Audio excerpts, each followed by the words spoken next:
in this room. Put them on block, show me you perform. They can't wait till they catch them or what? Okay, let's get it on. What's good, y'all? Welcome back to another video. I know I took a big break, but I'm back today with a tutorial. And in this video, you're gonna be learning how to do that beam effect that you just saw in the clip before this. So I'm not gonna waste no time, and I'm gonna get straight into it. So the first thing you're gonna want to do is find your clip, right? And have like the clip change. You could have it be like a clip change or like any kind of beat drop. In this case, I'm using like a clip change that falls on a beat. So like this clip right here. But it could be anything really. If you want it to just be like part of a regular clip, so what you're gonna do is you're gonna want to kind of double that layer and then cut it out. And this is really just for reference. And then so on top of it, we're gonna make like a quick shake first. You're gonna want to put a adjustment layer that kind of goes for like the whole duration of the clip. And the first thing you're gonna want to add is motion tile real quick, just so that on all this stuff you don't see any like outside borders or anything. So you just add motion tile, hit this little mirror edges box, and then make the output width and output height like 100, 144 or something like that, just in case.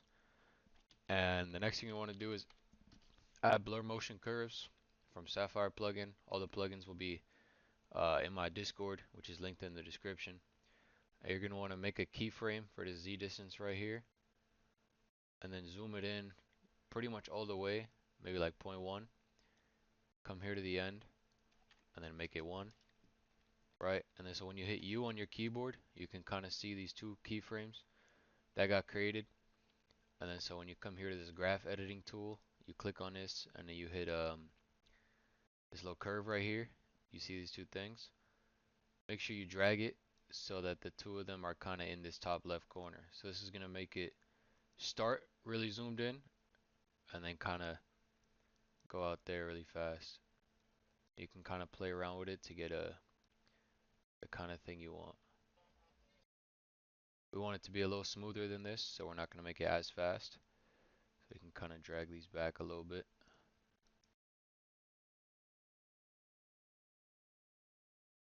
That's good, right? It's a quick zoom in.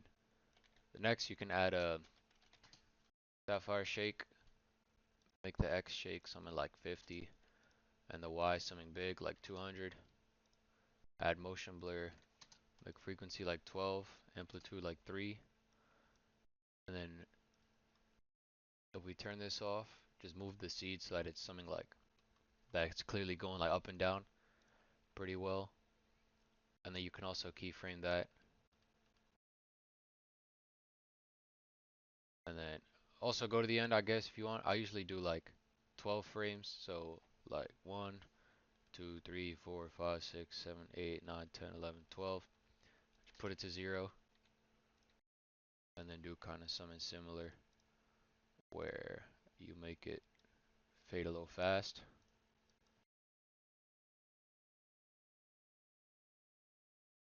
And see that you get that kind of like zoom in shake effect. And then you can add kind of like whatever else you want, maybe like a flicker. So you can copy my settings here if you want.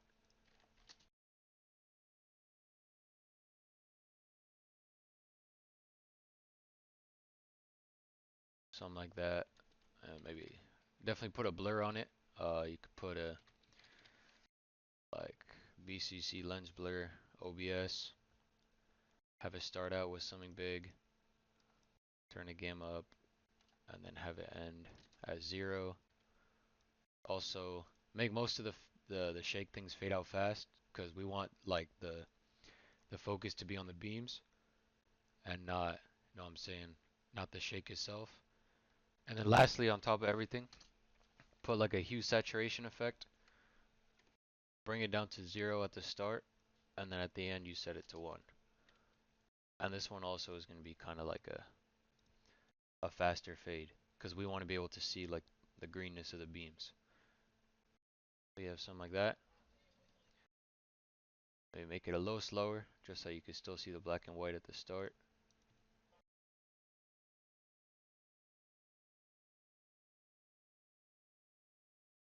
And so you got that, right? That's our initial thing.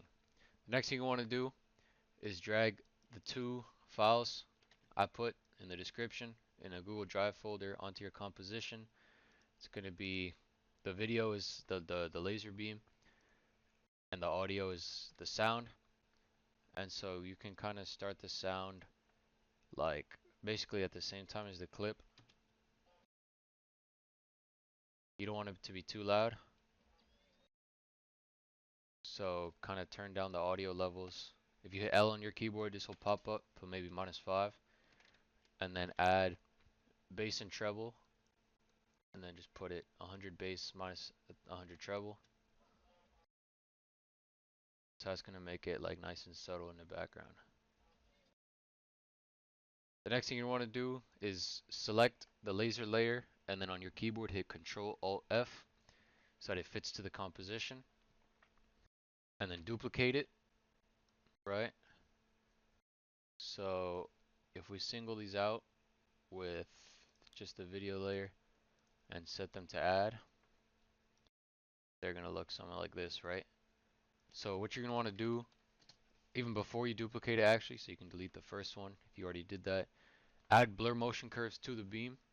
Take this little center XY thing and put it right there where you see this little green dot, right? By clicking on this and then clicking here, and then hit S on your keyboard and then up the scale so that the dot is like decently out of frame, right? Now here you can duplicate it and then hit S on your keyboard again, unlink the two scales, and then make the first one negative. So that's gonna reflect it, right? And then so here, keyframe the two of them at the start, and then maybe start this one a little lower, and then start this one maybe a little higher, and then go to the end, kind of cut them like that, one frame from the end, and then pick your ending position for each of them. So if you want this one to kind of be aiming upward, and then this one more like off to the side.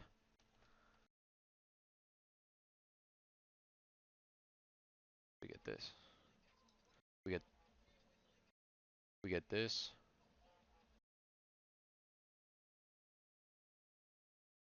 And then for these ones, I would recommend making it a little bit fast. So not too fast, but like just a little bit for each one.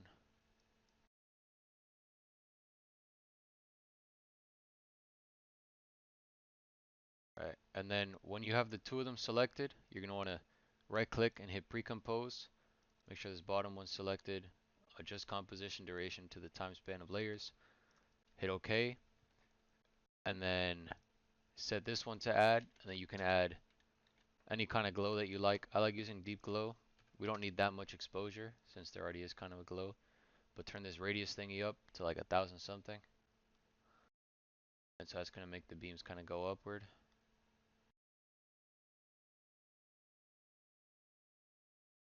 And then so we get this.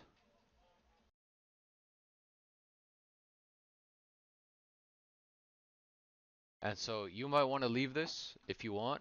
But personally, what I think looks best is if you add it with a little bit of slow-mo in the background. So if you want, take this clip that we used for reference before, and then add your any kind of velocity effect you want. I'll use time warp because you don't need a plugin for that. Start by fixing this to 100, otherwise it won't look good. Come here to the start, keyframe, maybe set it to something fast at like 1 frame in, 350, and then go 4 more frames and set it to something like 25. And then you get that kind of zooming out slow-mo effect with the beams.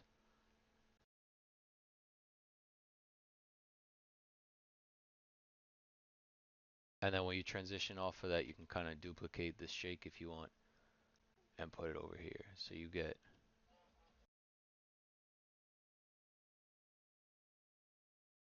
a nice transition into the effect, and then something out of the effect. Here you can also put, you know, a flash if you want, making it like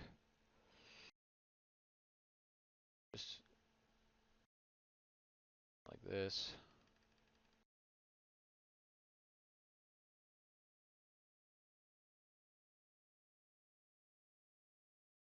It could be anything, but the important part, I think definitely the slow-mo looks better on this kind of effect.